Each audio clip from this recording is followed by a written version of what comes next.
વરસાદમાં જૂનાગઢનું વિસાવદર થયું પાણી પાણી. ખેતરો પાણીથી તરબોળ, રોડ પર વહેતો પાણીનો ધોધ અને ગાંડી તૂર નદીઓ. આ દ્રશ્યો છે જૂનાગઢના વિસાવદર પંથકના. વિસાવદરમાં ખેડૂતોને ચાતક નજરે રાહ જોડાવ્યા બાદ મેઘરાજાએ ધમાકેદાર એન્ટ્રી કરી. સવારથી જ ઘેરાયેલા કાળા ડિબાંગ વાદળો અંતે ધોધમાર વરસી પડતા આ વિસ્તારમાં જળબંબાકાર જેવી સ્થિતિનું નિર્માણ થયું હતું. વિસાવદર, વેકરિયા, લાલપુર સહિતના ગામડાઓમાં તોફાની વરસાદ પડતા અડધો કલાકમાં ચારે તરફ પાણીનું રાજ છવાઈ ગયું. અત્યાર સુધી સુખાભટ ખેતરો પાણીથી લથબથ થઈ ગયા. પાકને જાણે નવજીવન મળ્યું. તો બીજી તરફ ગામના રસ્તાઓ હોય કે ગામની નદીઓ પાણી થઈ ગઈ. રોડ પર જાણે નદી વહેતી હોય તેવા દ્રશ્યો સામે આવ્યા. ગામની નદીઓ બે કાંઠે વહેવા લાગતા ખેડૂતોની ખુશીઓનો કોઈ પાર ન રહ્યો. સારા વરસાદથી વેકરિયા ગામની નદીમાં પૂર આવ્યું. ધોધમાર વરસાદ પડતા ખેડૂતોના જીવમાં જીવ આવ્યો. લોકોને અસહ્ય બફારાથી છુટકારો મળ્યો. વડોદરામાં સામાન્ય વરસાદમાં અનેક વિસ્તાર બેટમાં ફેરવાયા. રોડ પર જાણે નદીઓ વહી. જુઓ ચારે તરફ પાણીનું સામ્રાજ્ય.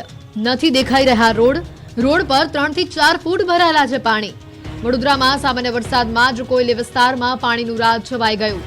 કોયલી વિસ્તારમાં માત્ર અડધો કલાક ધોધમાર વરસાદ પડતા ચારે તરફ પાણી જોવા મળ્યું.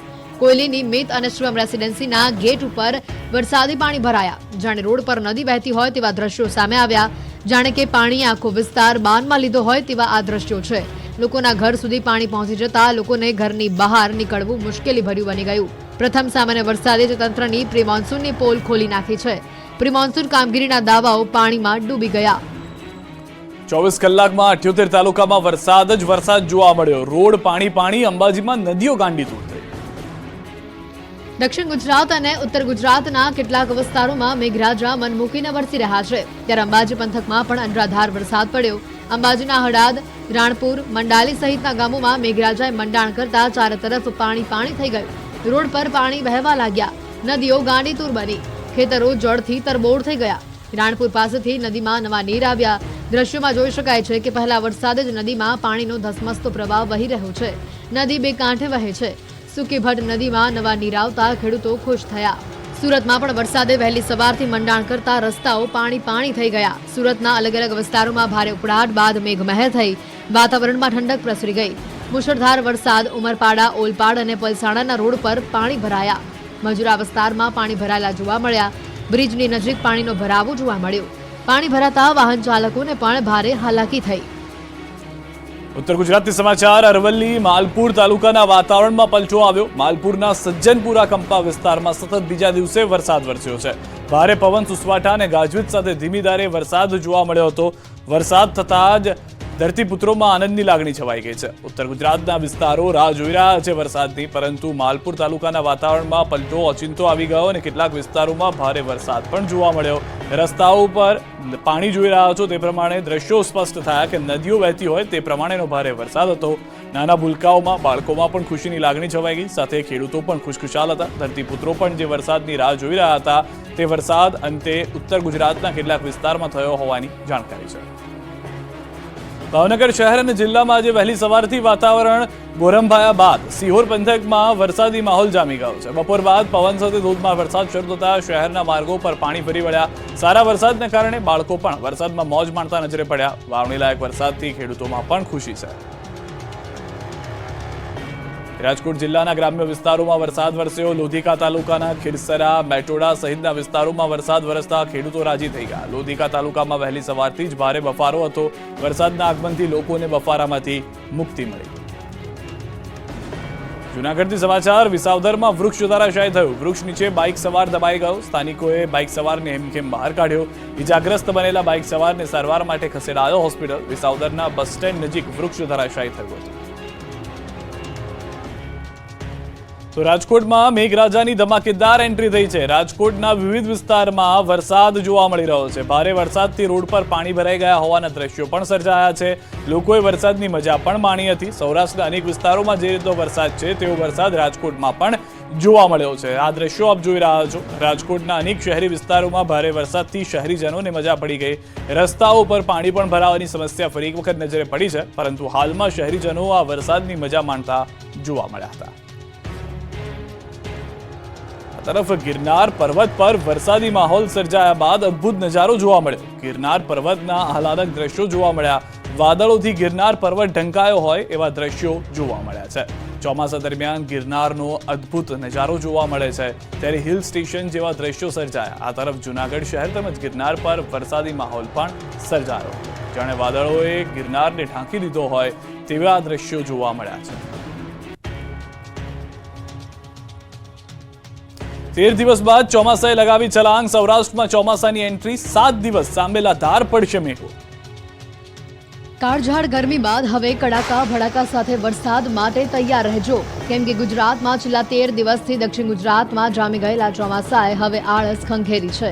ચોમાસાએ આળસ છોડીને હવે મોટો કૂદકો માર્યો છે.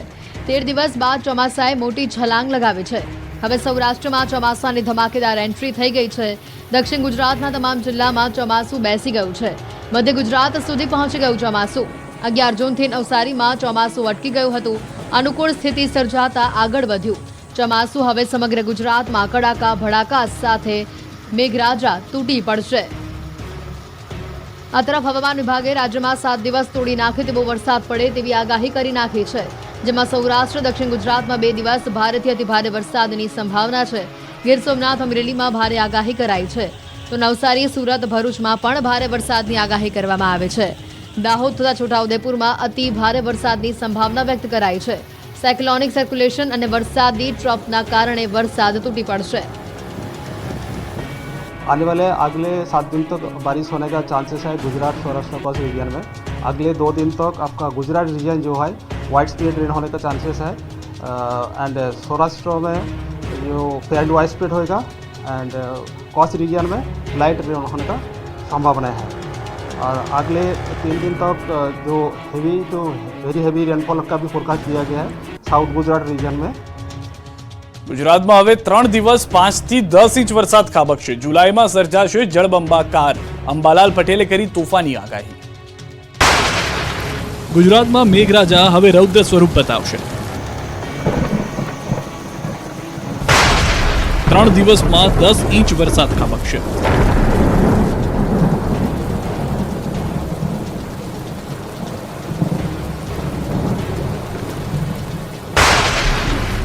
જુલાઈમાં સર્જાશે જળબંબાકારની સ્થિતિ.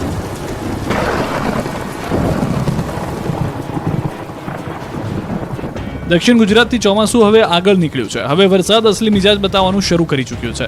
સૌરાષ્ટ્ર, દક્ષિણ ગુજરાતમાં જળબંબાકારની સ્થિતિ સર્જાવા લાગી છે. ત્યારે હવે 3 દિવસ ગુજરાતમાં 5 થી લઈને 10 ઇંચ સુધી વરસાદ ખાબકશે. તોફાની વરસાદની આગાહી હવામાન નિષ્ણાત અંબાલાલ પટેલે કરી છે. અંબાલાલ પટેલે આગાહી કરી છે કે 3 દિવસ એટલે 27 જૂન સુધી ગુજરાતના વિવિધ વિસ્તારમાં 10 ઇંચ સુધી વરસાદ પડશે. અંબાલાલ પટેલે કહ્યું કે 24 થી 26માં રાજ્યમાં વરસાદનું કદ વધશે. આહવા, ડાંગ, વલસાડમાં 7 થી 8 ઇંચ જેટલો વરસાદ થશે, તો સુરત, નવસારી, તાપીમાં 4 થી 5 ઇંચ વરસાદ પડી શકે છે. જૂનાગઢ, ગીર સોમનાથમાં અતિભારે વરસાદની શક્યતા છે, તો જામનગર, રાજકોટ, ભાવનગર, સુરેન્દ્રનગરમાં ભારે વરસાદની સંભાવના છે. મધ્ય ગુજરાતના ભાગોમાં આગામી 3 દિવસમાં સારો વરસાદ પડે છે. અમદાવાદ, વડોદરા, આણંદ, નડિયાદમાં છૂટો છવાયો વરસાદ પડી શકે છે. ઉત્તર ગુજરાતમાં પણ 1 ઇંચ આસપાસ વરસાદ આવવાની વકી છે. બીજી તરફ અંબાલાલ પટેલે જુલાઈ માસમાં પણ ધોધમાર વરસાદની આગાહી કરી છે. જુલાઈમાં કેટલાક ભાગોમાં 8 ઇંચ વરસાદ થઈ શકે. સૌરાષ્ટ્રના ભાગોમાં પણ 8 ઇંચ વરસાદ થઈ શકે. ગુજરાતમાં ચોમાસું મંદગતિનું થયું હતું, હવે વિદર્ભમાંથી થોડુંક આગળ વધ્યું છે, પરંતુ આ ચોમાસું જે છે એ હાલમાં આગામી 3 દિવસમાં દક્ષિણ ગુજરાતના ભાગોમાં લગભગ આહવાડક વરસાદ, વ્યારા વગેરે ભાગોમાં 6 થી 8 ઇંચ જેવો વરસાદ થવાની શક્યતા રહેશે. સુરત વગેરે ભાગોમાં 3 થી 4 ઇંચ વરસાદ થવાની શક્યતા રહેશે. દક્ષિણ સૌરાષ્ટ્રના ભાગોમાં પણ ભારે વરસાદ થવાની શક્યતા રહેશે. અમરેલીના ભાગોમાં પણ સારો વરસાદ થવાની શક્યતા રહેશે. ભાવનગરના ભાગોમાં પણ સારો વરસાદ થવાની શક્યતા રહેશે. જામનગરના ભાગોમાં પણ કંઈ વરસાદ થશે. ઉત્તર સૌરાષ્ટ્રના ભાગોમાં વરસાદ થવાની શક્યતા રહેશે. પરંતુ મધ્ય ગુજરાતના ભાગોમાં 1 ઇંચ આસપાસનો વરસાદ થવાની શક્યતા રહેશે. અન્ય મહત્વના સમાચાર. નીટ યુજી 2024 પરીક્ષામાં ગેરરીતિનો મામલો. સીબીઆઈને તપાસ સોંપવા રાજ્ય સરકારનો નિર્ણય. ગૃહ વિભાગે નોટિફિકેશન જારી કર્યું છે. 5 મે લેવાઈ હતી નીટ યુજીની પરીક્ષા. ગેરરીતિ બાદ 8 મે ગોધરામાં ફરિયાદ નોંધાઈ. પરીક્ષામાં ગેરરીતિ અંગેની ગોધરા તાલુકા પોલીસ મથકમાં નોંધવામાં આવેલી એફઆઈઆરની તપાસ સીબીઆઈને સોંપવા રાજ્ય સરકારે નિર્ણય કર્યો છે. નીટ યુજી 2024ની ગત તારીખ 5 મે 2024ના રોજ લેવાયેલી પરીક્ષામાં ગેરરીતિઓ થઈ હતી. Director department of higher education Bharat સરકાર દ્વારા પોલીસ ફરિયાદ કરવામાં આવી હતી, જેમાં એક ફરિયાદ ગોધરામાં પણ 8 મે નોંધાઈ હતી. આ સમગ્ર બાબતમાં વિસ્તૃત તપાસ થઈ શકે તેવા હેતુથી ગોધરા તાલુકા પોલીસ મથકમાં નોંધાયેલી એફઆઈઆરની તપાસ પણ રાજ્ય સરકારે સીબીઆઈને સોંપવાનો નિર્ણય કર્યો છે. રાજ્ય સરકારના ગૃહ વિભાગે આ સંદર્ભમાં નોટિફિકેશન પણ જાહેર કર્યું છે. તો મહત્વના અને મોટા સમાચાર હાલમાં જે મળી રહ્યા છે તે પ્રમાણે સીબીઆઈ તપાસ કરશે. વધુ માહિતી મેળવીશું. न्यूज 18 संवाददाता राजेश हमारे साथ जुड़े गया है. राजेश, जिस तरह से जानकारी फिलहाल मिल रही है, खुद सीबीआई जो है वो जांच करने के लिए तैयार है. जी बिल्कुल सिद्धार्थ. જી રાજેશ, ગોધરા તાલુકા પોલીસ મથકમાં જે ફરિયાદ નોંધાઈ હતી અને એ ફરિયાદની જે તપાસ હતી તે અહીંયાની સ્પેશિયલ ઇન્વેસ્ટિગેશન ટીમ દ્વારા કરવામાં આવી હતી. ડીવાયએસપીના નેજા હેઠળ તપાસ કરવામાં આવી હતી અને જે તે સમયે જે 5 આરોપીઓ છે એ 5 આરોપીઓની ધરપકડ કરવામાં આવી હતી. સાથે જ કેટલાક વાલીઓના પણ નિવેદન લેવામાં આવ્યા હતા અને જે પુરાવા હતા તે પણ એકત્રિત કરવામાં આવ્યા હતા. પરંતુ રાજ્ય સરકાર દ્વારા જે નિર્ણય કરવામાં આવ્યો છે અને નોટિફિકેશન બહાર પાડવામાં આવ્યું છે, ત્યાંના કેટલાક વાલીઓએ સમર્થન પણ કર્યું છે. કેટલાક વાલીઓમાં એક રજૂઆત ઉઠી હતી અને સીબીઆઈ દ્વારા તપાસ કરવામાં આવે આ સમગ્ર મામલાની. અને હાલ જે સીબીઆઈ છે તેના દ્વારા સીધા તપાસ. જી આભાર રાજેશ સમગ્ર માહિતી બદલ. તો હવે ખુદ સીબીઆઈ તપાસ કરશે નીટ યુજીને લઈને. સુરેન્દ્રનગરના ખેડૂતો માટે કેનાલ બની છે અભિશાપરૂપ. ખેતરો થયા ખેદાન મેદાન. ખેદાન મેદાન ખેતરો. ખેડૂતોની મહેનત પર પાણી ફરી વળેલા આ દ્રશ્યો છે સુરેન્દ્રનગરના. સુરેન્દ્રનગર પંથકના ખેડૂતો માટે કેનાલ આશીર્વાદ રૂપની બદલે અભિશાપરૂપ બની ગઈ છે. સુરેન્દ્રનગર જિલ્લામાં પસાર થતી નર્મદાની મુખ્ય અને માઇનોર કેનાલ ખેડૂતો માટે નુકસાનકારક સાબિત થઈ રહી હોય તેમ લાગી રહ્યું છે. વઢવાણ તાલુકાના ખેરાડી ગામની સીમમાંથી પસાર થતી બોટાદ બ્રાન્ચ કેનાલમાં લીકેજ અને માઇનોર કેનાલની કામગીરીના કારણે ખેડૂતોના ખેતરોમાં પાણી ફરી વળ્યા છે. ખેરાડી ગામના અંદાજે 20થી વધુ ખેડૂતોના ખેતરોમાં પાણી ફરી વળતા ખેડૂતોની હાલત કફોડી બની છે. તાત્કાલિક આ સમસ્યાનો ઉકેલ નહીં આવે તો ઉગ્ર આંદોલનની ખેડૂતો દ્વારા ચીમકી પણ ઉચ્ચારવામાં આવી છે. સુરત